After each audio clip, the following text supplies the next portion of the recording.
No, of course your health is serious. The reason I did this was to make people take the right thing seriously and give you tools to see what isn't going to help you. A lot of people stand to profit off you taking the wrong things really seriously. So I'm just trying to cut through those narratives. Hello, beautiful people, and welcome back to the show. Just a reminder that the next episode, the $100 Lululemon gift card giveaway winner will be announced. And if you have not entered, you can leave a review of the show or share my post on Instagram from 1 week ago, which is a clip from the show. Either way, make sure you tag me, your name is attached, whatever, so that I don't miss your entry. There are about 20 people entered right now, so your odds are good. And before we dive right in, I do want to give a quick warning that right around the 33-minute mark, we get into a story that mentions heart attacks and early deaths. So if that is something that may be hard for you to hear, feel free to skip ahead about 4 minutes. With that, today I have on a guest that brings a lot of personal experience. He has an incredible weight loss journey, tons of helpful tips all the way up until the very end of the show. He is one of the hosts of Low-Carb Hustle podcast, which is a huge show, and I feel incredibly lucky to have him on. Please welcome Adam from Low-Carb Hustle and Podcasting Business School. So welcome to the show. Thank you so much for joining me. And I joke that we're here to argue about keto, but I have a hard rule in life. I do not argue with anybody that I don't respect. Because what's the point, right? I respect the hell out of your journey, everything you've accomplished, all the people you've helped with not only your story, but also everything you put out. I really, really wanted to bring someone on the show that has maybe a different point of view from me and different experiences from me, because I really want to make it clear that there is not a one-size-fits-all approach. That's my whole thing. However, I obviously primarily work with people that are performance-based in glycolytic sports like CrossFit. I tend to steer people away from keto, and that's just kind of my default. I, however, do know a lot of people that it's really worked for. Obviously, this whole thing has gained a massive cult following. So Adam is here to basically give me the other side of it, give me his perspective, give me his ideas. Welcome to the show, Adam. How are you doing today? Heather, I am awesome. It's an honor to be here. It's always cool when another podcaster allows me to come on their platform and kind of tell a few stories, get my big old podcasting voice out there on their airwaves. And that's, it's really, really fun. It's something I've been doing since 2016. You know my story. I launched with the health podcast. Now I'm full-time in the teaching other people how to podcast space, but I really enjoy your energy. I enjoy your show and what you're doing out there with your brand. So let's rock. Awesome. I'm so excited. You have a really, really remarkable weight loss story. And not only is it incredibly impressive what you've accomplished, but you've also maintained your results, which is a massive feat. I think everybody knows that the hard part is typically not even really losing the weight. Of course, it's difficult. Of course, there's obstacles and things like that. But keeping the results is 98% of the battle. You have to learn how to maintain this new way of living in order to keep all of the hard work that you've done. I would love for everybody to hear about the journey itself, but also the challenges you faced along the way and how you've made it so sustainable, because you have sustained your results for a decade or more. Is that correct? Oh, yeah. Yeah. So my journey's pretty interesting because I know I get promoted now as this keto and low carb guy. That's the methodology I've been using for the last 3 years. But my weight loss journey was very simple.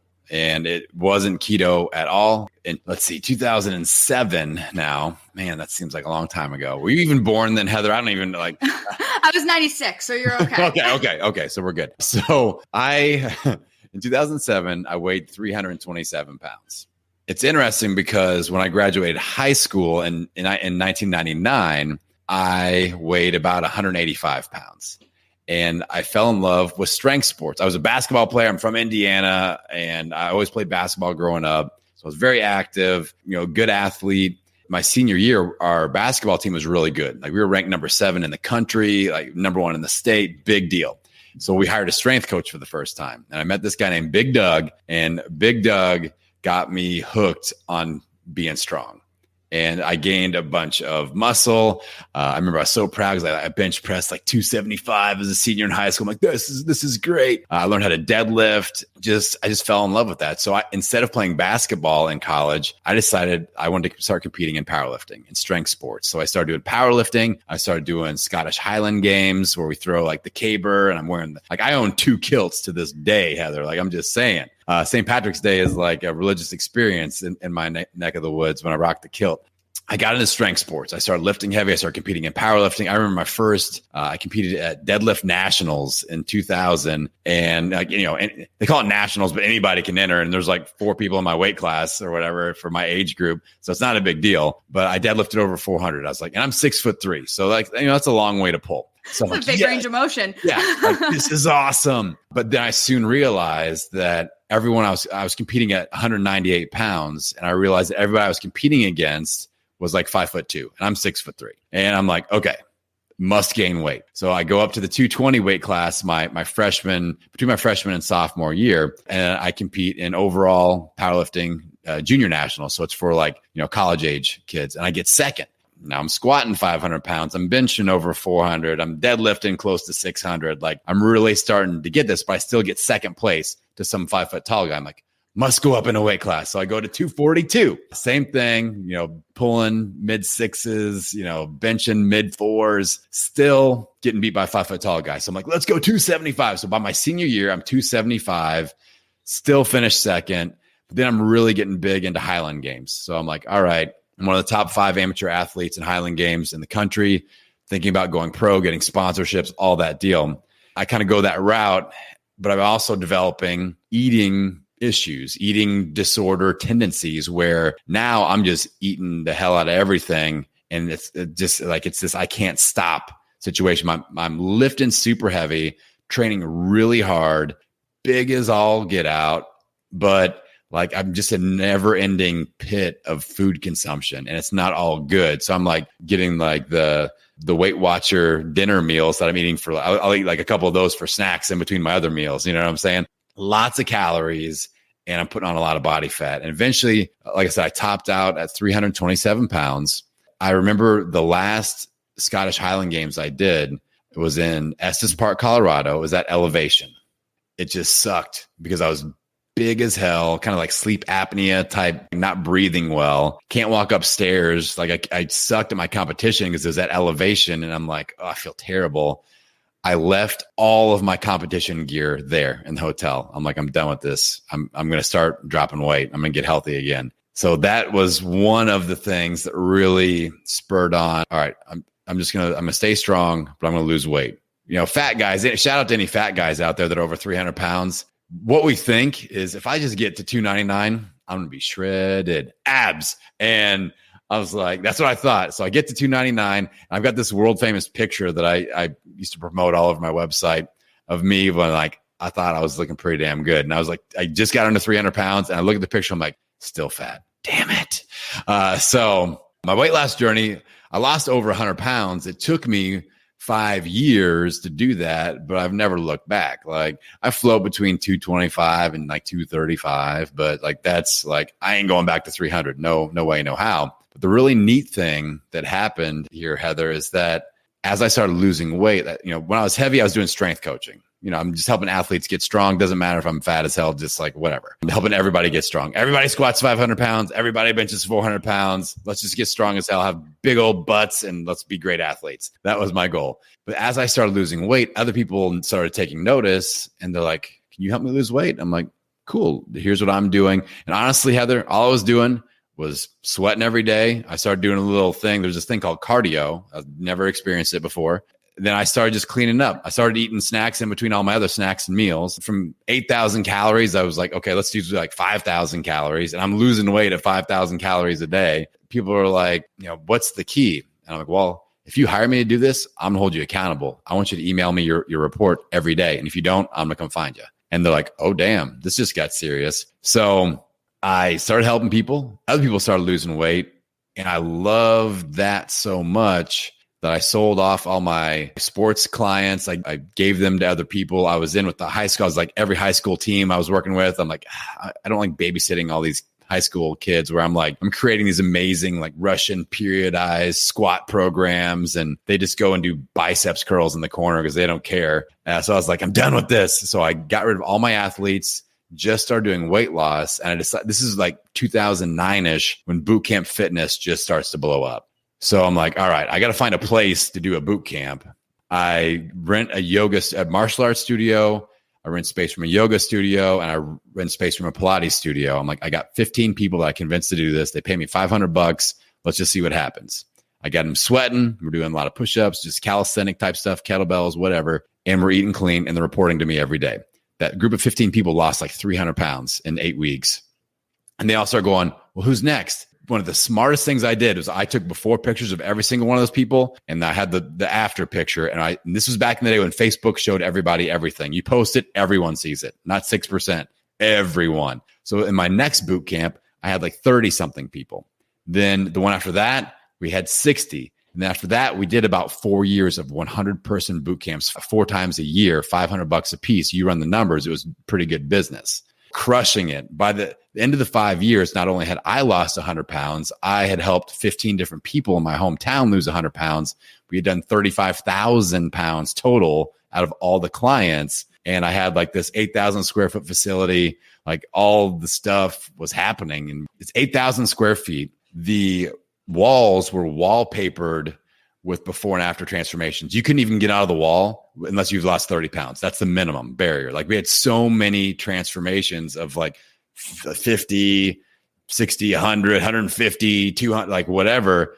And people just walk around going, wow. And no other gym in town was even saying they helped anybody lose any weight. So it was more of like a get healthy weight loss thing, but it was just eating clean, being like keto wasn't even a thing, but I didn't know what keto was. Like, it's just eat clean, sweat, be consistent. And I created this thing called the Amazing Results Formula, where it's like consistency with your nutrition, consistency with your fitness, and then consistency with that over time equals amazing results. So that's my long story. I love it. This is my kind of take, and this is what I tell people. And nutrition has gotten so sciencey, which is a good thing. We've learned a lot about nutrition. It's a very new field scientifically, especially relatively speaking. So most of the time, most people have a general idea of what they're supposed to be doing. Most people, they've not, okay, probably if I'm going to choose between cheesecake and chicken and vegetables, they know what the choice is to reach their goals. It's not that, right? It's really how they make that choice and how to continuously make that choice. You being surrounded by not only people that are doing the same thing as you, but you're in a leadership position. That changes everything. People are now looking to you. And do you think that accountability, even though maybe they weren't coaching you and giving you coaching accountability, there's a high sense of pressure, I think. Accountability anyway, just from being in that position of authority and helping all of these people, was that kind of a key to making this a long-term ordeal? Yeah. So I love this question because it helps me talk about, I name things, and you listen to my podcasting show, and like I create processes. I try to define the journey. People in the health space, anybody that's out there doing business, this is a great business tip. If you can define the journey for your ideal client or ideal listener or whatever, then you own the market because you're the one that defined the journey. So I created this process that I call the transformation timeline, because everybody's just out there trying. I'm trying to get healthy. I'm trying to get stronger, but they don't know where they're at. So I define the journey. I'm like, all right, there are 3 phases. The first phase I call the black hole of fitness doom. This is where most people, they never escape. All right. They start a program. It's like a vortex, like a circular thing. So imagine 4 interconnected arrows. The top arrow, start a new program. Next arrow around the side, get some results because it's a new stimulus. We know how this works. Bottom of the circle, life happens. Not ready for that. Life threw me a curveball. Got sick, got injured, got a divorce, kids started school, whatever. Life happened. I wasn't ready. Crash and burn, back where we started. Let's try something else. And people don't accept responsibility over the bottom of that circle, that life happens moment. They blame the top. Oh, that program didn't work. Heather's CrossFit didn't work. But it wasn't Heather's CrossFit program. It was they got a divorce and quit trying. Or their kid went to school and is a pattern disrupt. Or they had an injury or they lost a workout partner. To escape that first phase, I go, all right, we have to be able to solve the bottom of the circle. We have to be ready for every life happens moment. If you can identify, plan ahead for those moments and be ready, now we've got a fighting chance. So spring break. I'm sure you've had some clients that like they're fired up for spring break. Then after spring break, it's been 3 months in spring break. Where's Johnny at? And that's the pattern disrupt. So that's the life happens moment that leads to that crash and burn, loss of results, regaining of weight, loss of momentum. And they go through that cycle over and over and over. It's time, it's money, it's effort. It beats people down. Every time it gets harder, we know metabolically speaking, especially with weight loss, lose a bunch of weight, gain it back and forth. It's harder every single time. We have to be ready for those life happens moments. Once we can start solving that, which for me, it was coming to grips with my overeating and adding accountability. Like you said, that was key for me to move into the second phase, which I call finding balance between your health and your lifestyle. Because that's the next real hurdle. I'm sure you hear this as a coach all the time, Heather. It's like, Heather, I know we're working really hard right now, but I can't maintain this forever. It's not maintainable. Like I can't do this forever. And I'm like, cool, you're exactly right. But what you've been doing before you got a hold of me or you got a hold of Heather, you've been out of balance towards lifestyle. You've been drinking too much, eating too much, partying too much, not taking care of you. Now to equalize that, we've had to spend a certain amount of time rebalancing, which means being out of balance towards the health investment side of that equation. All right. So that's why you're feeling that strain right now. And they're all like mind blown. This is exactly right. I'm like, it makes sense then, right? Now we're rebalancing. And my goal of this next phase that you're in, that I'm defining in phase 2, is we're going to start to find that balance to where maybe it's a few less workouts, a couple more evenings when you can go on date night, a few more glasses of wine, a few less burpees. But we're going to find that balance now that we're getting results and we're dipping our toes into phase 2. We're going to find that balance where you're like, I'm healthy. I'm feeling good about my health. Everything's still going in the right direction. Maybe not quite as fast, but that's okay too. But I'm also feeling like I'm not sacrificing so many lifestyle points. You can't go back to drinking with the boys every night, but maybe once a week. It's not pizza every night, but maybe once a week or every other week. So we find that balance.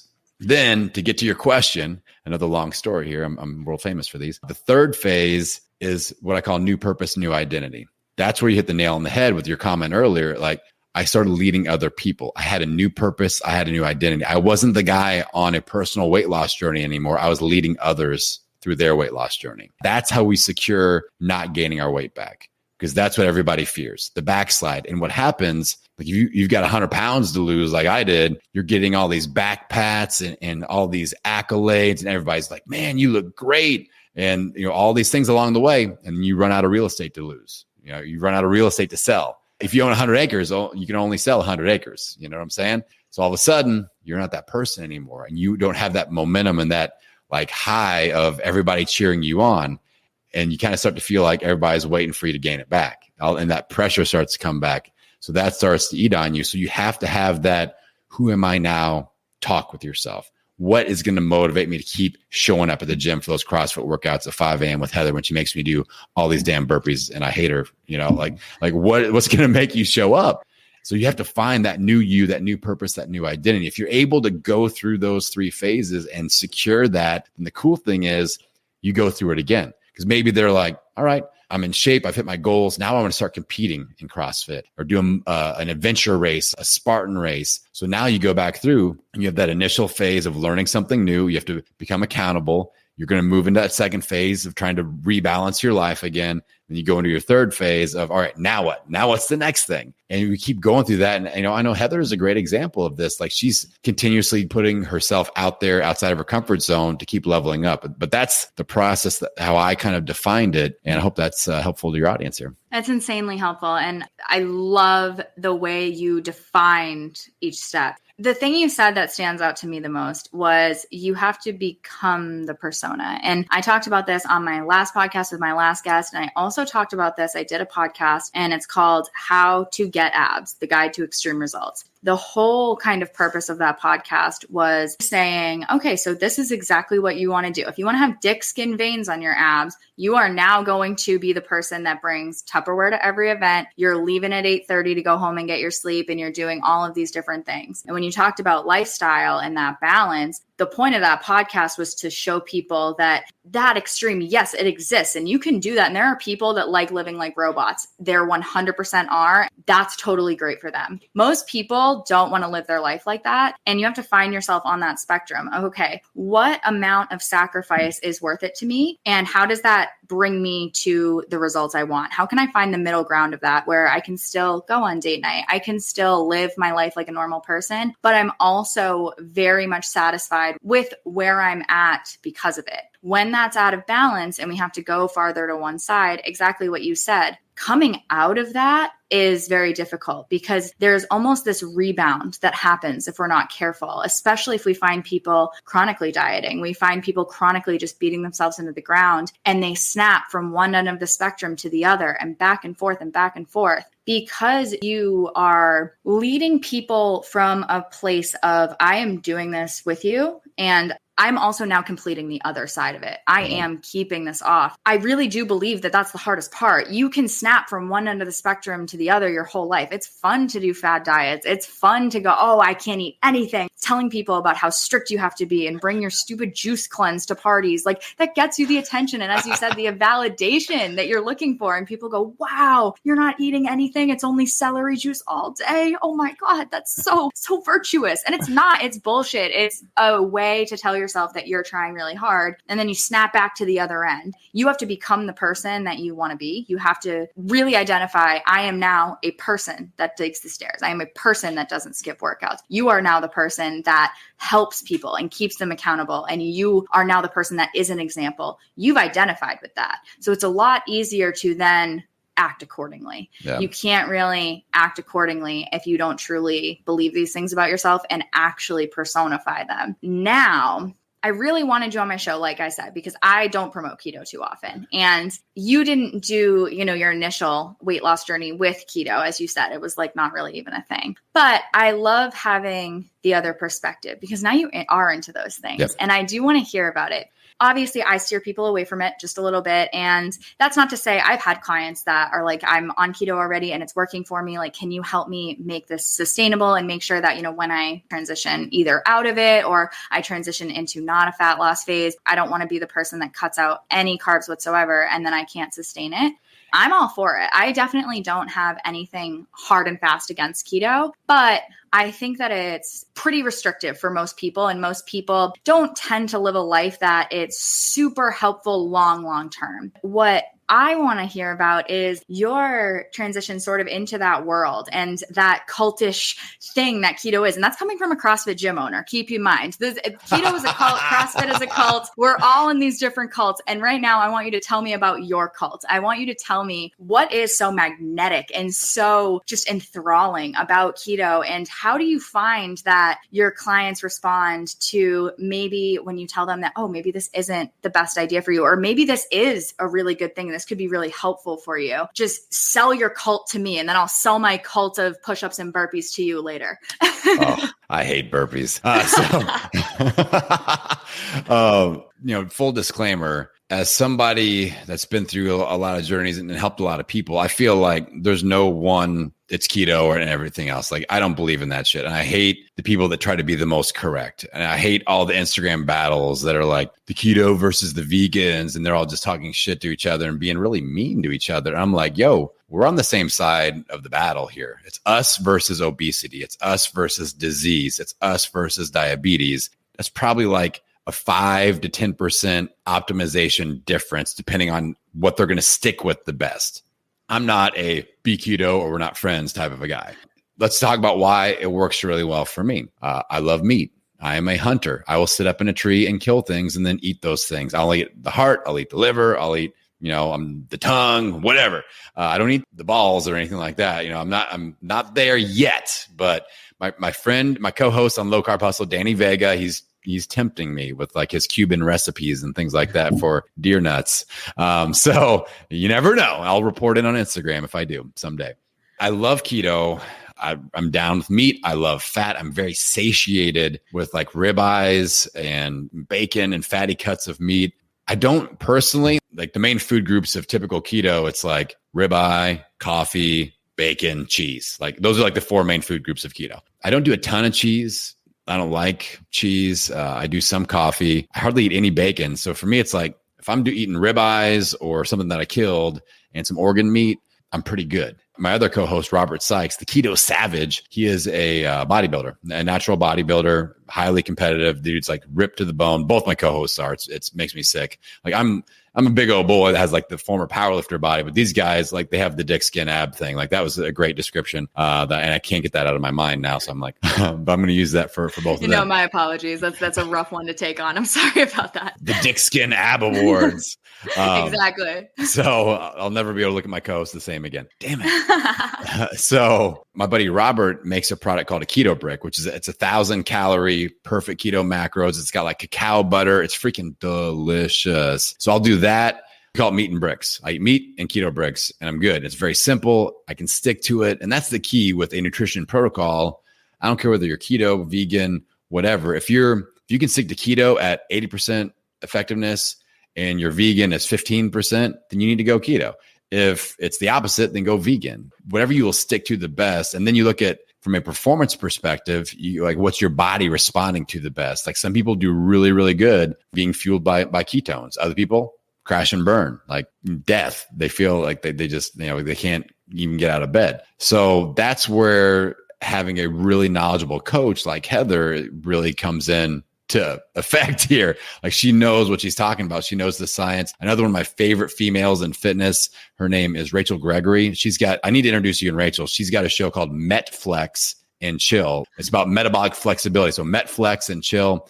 She's a former CrossFit athlete. She was one of the first, she did the first official study that was published in a medical journal on CrossFit athletes. And it's really interesting. I'll make an intro to her, but she does metabolic flexibility where she's big in the keto space, but she adds carbs back in strategically for athletic performance. She can kind of go back and forth because she went through her keto phase, low carb, being fueled by ketones. And that's kind of a nice home base. So then when she does add carbs back in, it's just for performance enhancement. And then she can easily slide her right back into ketosis. And so it's a nice place to be. So I think there's a nice happy medium, but for me, like it's very easy. I can do deadlifts and pull-ups and, like my Olympic lifts and things like that. I still do a little cardio. I love my Rogue sled pushes, get some farmers walks and stuff like that. And I love picking up heavy things, but then I eat my meat and bricks and that works really good for me, but it's not for everybody for sure. So yeah, that's kind of my perspective on it. Yeah, I think that's a really good perspective too. And like you said something very interesting there that I actually look for when I'm consulting with clients. I listen to the way they talk about their meals. I always ask, what's a typical day look like for you? And the way you just said that, you're like, I have my meat, I have my brick. Like you said, the brick is 1,000 calories, right? So you are very cut and dry. It sounds like you don't mind doing the same things. The routine works for you. Even the simplicity, it just seems to be a positive for you. Yeah. For some people, that is very much not the case. So they're like, I will die if I eat a brick and a steak every single day. Like that sounds like hell. And there's people all like in between, but I typically find that certain people, I tend to start on tracking, and that's just a way for me to get a general idea of what they're eating. And I find that as a side note, anybody that comes to me and they're brand new and I go, how's your protein intake? They always go, I eat so much protein. So much. You have no idea. I eat so much protein. And I'm like, okay, so like, what do you eat? And they're like, peanut butter. And I'm like, okay, fuck, here we go. So it's I had a yogurt cup 3 days ago. Does that count, Heather? Right, exactly. So I need to get an idea of what is this person actually eating, right, before I make adjustments. Because unfortunately, we tell ourselves a lot of stories and we all do it. And that's why coaches have coaches. It's a thing. But you saying that the way you said it, I eat my meat, I eat my brick, like I'm good. If you're a person that is not so much that way, and so now you eat your meat, you eat 1,000 calorie keto brick, and I'm like, oh, like that was kind of boring. I had that yesterday. Okay, I'm just gonna like grab this. Okay, like I'll have another brick. Okay, maybe I'll have a half of one. Now you're at 6,000 calories for the day, real fucking quick. And knowing the difference between that, exactly as you said, what is actually sustainable for me, and stop trying to fit yourself into a position that isn't actually sustainable for you. Stop trying to be keto, or stop trying to eat really high carb, or start trying to be whatever it is if that's not the box that you fit into. And Exactly. The way that you talk about how keto is a fabulous tool for a lot of people. It really works. It's simplistic. A lot of people don't track doing keto. Like you don't have to be weighing your food out. And for some people, that's a massive detriment. And there's things about it that work. And then what my approach has always been, if someone comes to me and they're on keto or they're on whatever diet they are on, I always ask them, they came to me, so clearly something isn't working, right? So if everything's dandy, they're typically not going to be like, you know what, I should pay someone a bunch of fucking money to do what I'm already doing. There's always something about it. But what I always ask is, okay, what did you really like about this? So this worked for you for a little bit. What are the aspects that you really liked? For you, it might be, oh, like I really like the simplicity. I like eating the same things. I like not having to think about it. Like it's easy. So for that person, I'm like, okay, we're going to have like baseline meals. You're going to find 10 staple meals that you can eat all the time. And we're going to balance the calories so that it works for your goals. And we're not going to track. We're not going to do all these extra things. We're going to keep it simple. For other people, they're like, I am so fucking bored. Like I need to do something else. And that we go the other way. I love that you are so realistic in your approach. And I know you don't do health coaching anymore, but I met you through podcast coaching and you're the same way there. So like there's certain things that I was like, well, you know, with my podcast, this, that, or the other thing, you're like, okay, well, like, what if you thought about it this way? And what if instead of trying so hard to do that, we did this instead? I'm not the best coach in the world. I don't claim to be. I do find, however, that the best coaches in any aspect of health, of podcasting, of whatever the fuck you're coaching, you have to be able to adapt to the person and you have to be able to look at the situation and go, okay, clearly X, Y, and Z. So we have to stop doing A, B, and C. It's very obvious when you look at a grand scale, but some people, they're so focused in, they can't even see straight. And I love the way that you take in all the other aspects. Do you find that the patterns that people fall into, it becomes very obvious what's the missing piece? And tell me about that a little bit more. Yeah. So great question. What a great interviewer you are, Heather. I learned from the best. So thank you so much. To me, whether it's back in my health coaching days or business coaching, podcast coaching, I look at like, where are points of resistance? Where are people whacking up against that wall and they can't get past it? Stoicism is something that I study. I love, like all of Ryan Holiday's books that are amazing. Ego is the enemy, obstacle is the way. Third, whenever it's called, is, you know, another trendy name. But you look at it and you go, okay, what would this look like if it were easy? That's a great question. That's a great filter. I first heard Tim Ferriss put that out there. I'm like, all right, if you're beating your head against this weight loss wall, what would this look like if it were easy? And just try to like imagine that and then untangle this jumble of thoughts that we have and just get a nice little through line from point A to point B. For a lot of people, it's ego. Like in the weight loss space, like you said, the thing that really wore me out in the weight loss space, like you mentioned, I don't do the coaching anymore because, you know, I put in a decade, I did my thing and I was tired because people want hand over money and they feel like they make it transactional. And they go, I need help. Here's the money, fix it.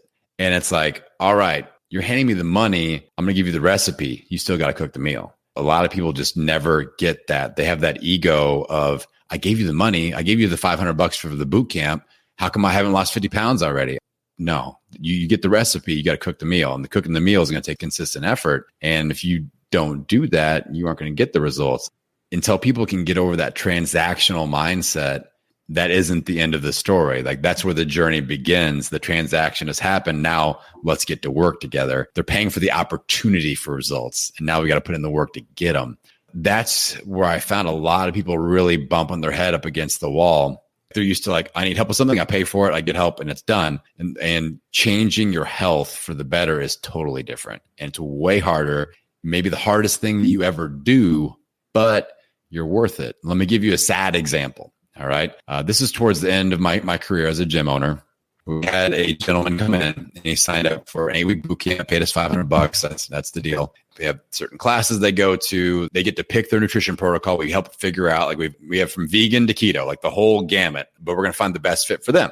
So we pick their nutrition program and then they have to report in every day with a certain report of what they did for their fitness, what they did for their food. They report in every day. I assign everybody an accountability coach. Day 3, this guy sends his email and he's like, I don't have time to do this reporting thing. Can I do it without the reporting? I'm like, no, you pay, like it won't work if you don't report every day. He said, all right, I'm out. 5 weeks later, dead of a heart attack, dead. All right. I'm not saying that if he had stuck with it, that we would have been able to help him get healthier. Like he was way overweight. He was morbidly obese and it wasn't worth sending an email every day to get that fixed. The why has to be bigger than the sum of all the why nots. And the why nots won. And you got to find your why before your why finds you. And that guy's why came calling in the form of a heart attack and he didn't survive it. Wife, kids, like that's sad. Who knows? He may have died the next day doing burpees on my gym floor. But like I would have loved to have the opportunity to pull that guy to the healthy side of the equation. but I can't do the burpees for him. I can't, drive him to the gym. I would have loved to have an opportunity to change that guy's life and save that guy's life. And that's the thing we don't know. When it comes to our health, like when you sign up with Heather, you go and you do a boot camp, or you do, you get healthy. Like, you don't know what you avoided. That's the technology that I would love to see. That's one of the craziest stories I've ever heard. That is heartbreaking. Oh my God. Yeah.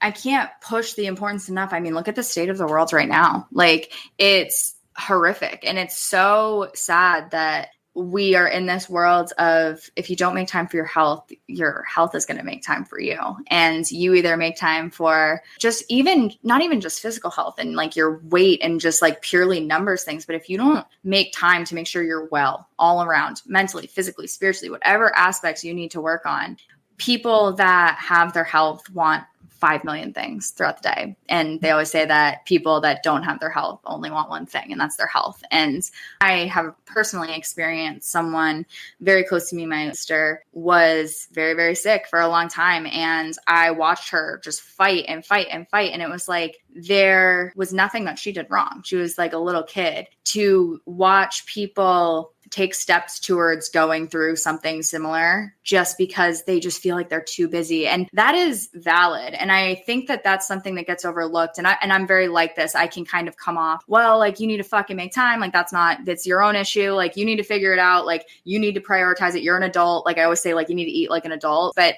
we do feel that way. There are people that they're like, well, I work 100 hours a week. Like, I have to support my family and I have to do these things. And it's crazy. It's not that they have all of these excuses, because I think excuses are bullshit, and these aren't bullshit reasons. However, there has to be a point where you go, okay, like, you're making all of this time to support your family and all of this. Like, do you want to be around to see it? Or do you want to be around and not really be able to move or have these chronic illnesses? Chronic illness, the statistics on it are vomit inducing. They don't seem real. Like, you look at them and it's one of those things you're like, that's crazy. Like, no fucking way. And it's real. It's very real.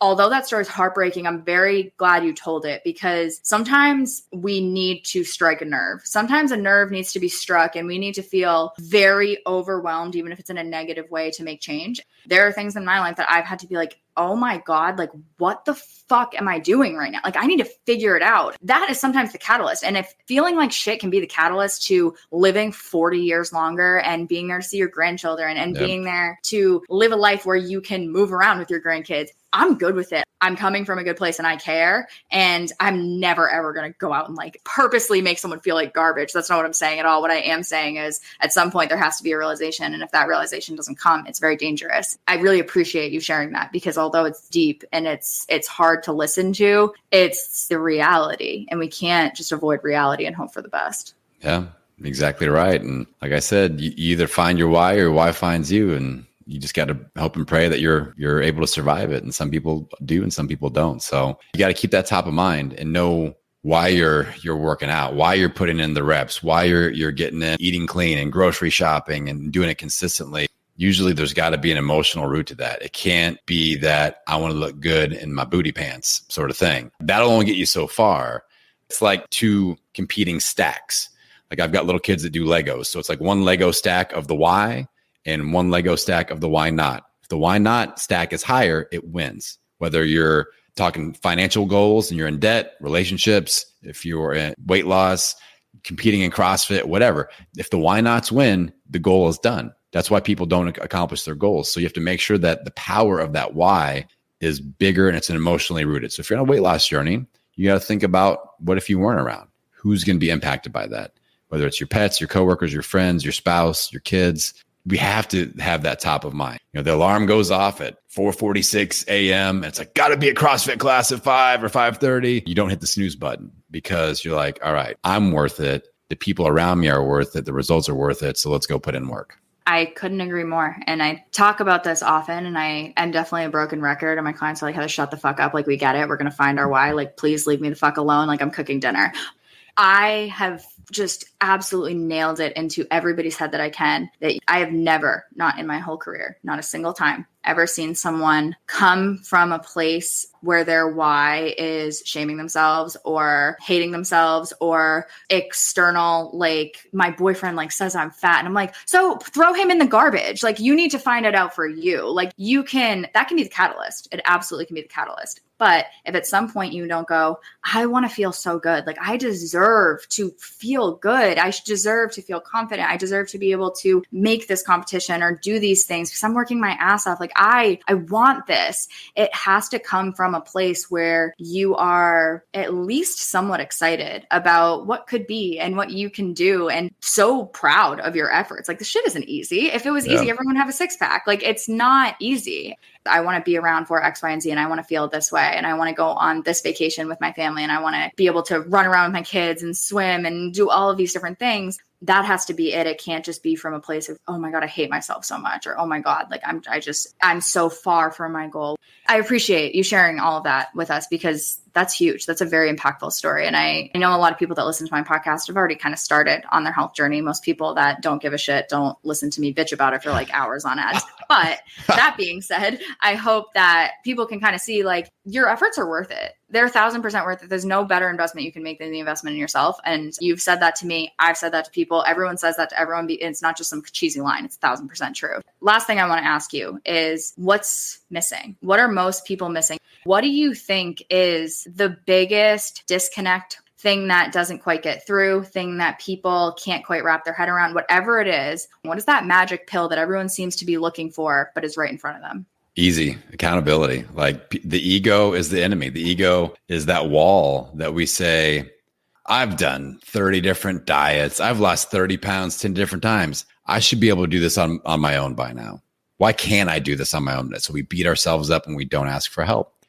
Achieving something hard, and like I said before, getting healthy, reclaiming control of your health may be the hardest thing that you ever do in your life. So put yourself out there and give control to someone else. You have to give up control to another person or program or service. And that's the thing that's right there in front of us. Guys are really bad at this because even if they do get help, they'll go work out in the dark shadows of their basement by themselves. And it's like, I'm just going to tell everybody I figured this out and I'll emerge from my shell fit. And we don't do it. What I found is like the women are the ones that they find a cool program, like, come on, come with me. Let's all do it together. And the guys are like, no one will know that I've given up my control and someone is actually helping me. 90% of my gym members were female, like, because it's like they go bring other girls with them, like, let's go. This is awesome. So, but yeah, like just giving up control, sacrificing your ego, you will get results so much faster if you just release that. And it's not up to you. Like it's not all on your shoulders. Release all that stress and all that weight and just let it go.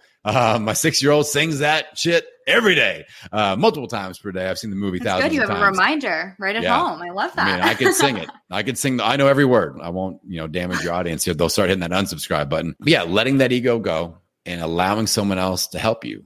Dial in with what Heather's got out there. Or find somebody that you really resonate with and say, I'm ready. For things to change, I have to change. For things to get better, I've got to get better. And then once you give up control and trust that person, bring your trust level to where you are unafraid to implement and really give it an honest chance. You got to give it at least 28 days, but no matter what you try, do it for 28 damn days before you start program hopping around. I think I'm going to start something else, but it's already Thursday. Cheat days for the rest of the week, and then we'll start something new on Monday. That's program hopping. You'll get zero results. And it's really bad in the podcasting space. We're good at what we do. Heather's very convincing, isn't she? She's laying out expert status and she drops a new tip. You want to do that right away. So another pro tip would be, hey, I'd keep an idea bank, an Evernote file or a Google Sheet. These are all the things I'm interested in. Here's all the shiny objects I could chase, but I'm only going to implement one new variable at a time. Heather talked about intermittent fasting or, Olympic lifting technique or whatever. All right. Don't do everything all at once. Don't fire every arrow in your quiver all at once. We don't know what's the thing that's really hitting the target. So release the ego, ask for assistance, implement ferociously and continuously. I always tell people listen to podcasts, like we're here to sharpen the axe, but a sharp axe is no good unless we swing it every day. Let's swing the axe. Health for fitness. Swing it, baby. I love it. And it's so funny that you just said that, because the other thing that I bitch about my clients with, and they probably have nightmares about, is I have every single one of them between like 6 and 12 weeks into my program, a minimum 3-month commitment. I don't work with anybody that does not want to work with me for at least 3 months. About halfway through that time, I have every single person make a success list. And it's a list of hyper specific things that work. It's purely personal. So for people, it might be, if I don't start the day with a glass of water, X, Y, and Z happens. If I hit X amount of fiber, this happens. Like, it's so specific to them. I ask them to talk about timing. I ask them to write down what environment it works in. Is there something that works for you if you're a teacher during the school year, but doesn't work during the summer? Put that on your success list. And you just build a map of all the shit that works specifically for you. And that's no one else's. Like, you can't sell that program to anybody. This is for you and your life, because everyone's different. You have helped so many people. And I love how you talk about the action. You talk about doing the shit that needs to get done. And I appreciate the hell out of that. And I also want to thank you for sharing your weight loss journey with us, because that is so inspirational. And so many people think that that's just impossible, especially people that come from a place where they are a long way from where they want to be. Losing 100+ pounds is no fucking joke. There's no easy way to lose 100+ pounds. And you have to put in some serious time and some serious effort. And I love that you told us how that was a 5-year journey, because I think people also want to do it in the next week and we're out. Where can everybody find you? I know you don't do health coaching anymore, but you do podcast coaching, and you're a part of like the Keto Cult official podcast, Low-Carb Hustle. Tell us more about where people can reach out to you, where people can find you. Yeah. The Low-Carb Hustle podcast. Anywhere you listen, you can go check that out. We have a lot of fun with it. I joke around a lot. We have unique sponsors. Like, there's this like penis enhancement thing that sponsors us. And I talk about the gains wave all the time. I have funny ads. So it's entertaining at the least. So you can check that out anywhere you listen to podcasts. Like, maybe you want to launch a health podcast or a weight loss podcast like I had with Million Pound Mission. I help people launch shows. I help people launch, grow, and monetize. You can check out that whole brand at podcastingbusiness.school. We got Podcasting Business School podcast as well. So you can catch me at Low Carb Hustle on Instagram. DM me. And just like to put this out there, Heather is like, if you guys are listening to this, you're in the right place. You're well taken care of. Heather is somebody that I believe in. So I'll put it out there. I haven't done a health interview in over a year because I'm so focused on my business building brand. That's all I do is business. Like, I won't take health podcast interviews because I don't coach health anymore. I don't monetize in that way. But Heather approached me. She came on my show for a little podcast session. I just believe in her energy and her intensity to help people. When she asked me to come on, like, normally I would have said, no, I don't do health interviews anymore because it's not on brand. But I was like, I got to show up for this young lady because I believe in what she's doing and the way she's doing it. All right. So I just wanted to pay you that compliment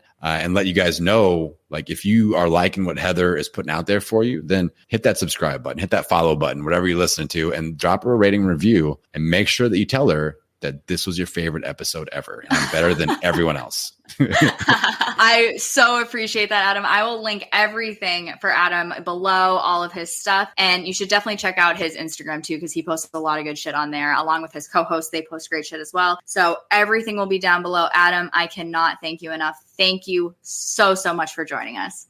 Yeah, my pleasure.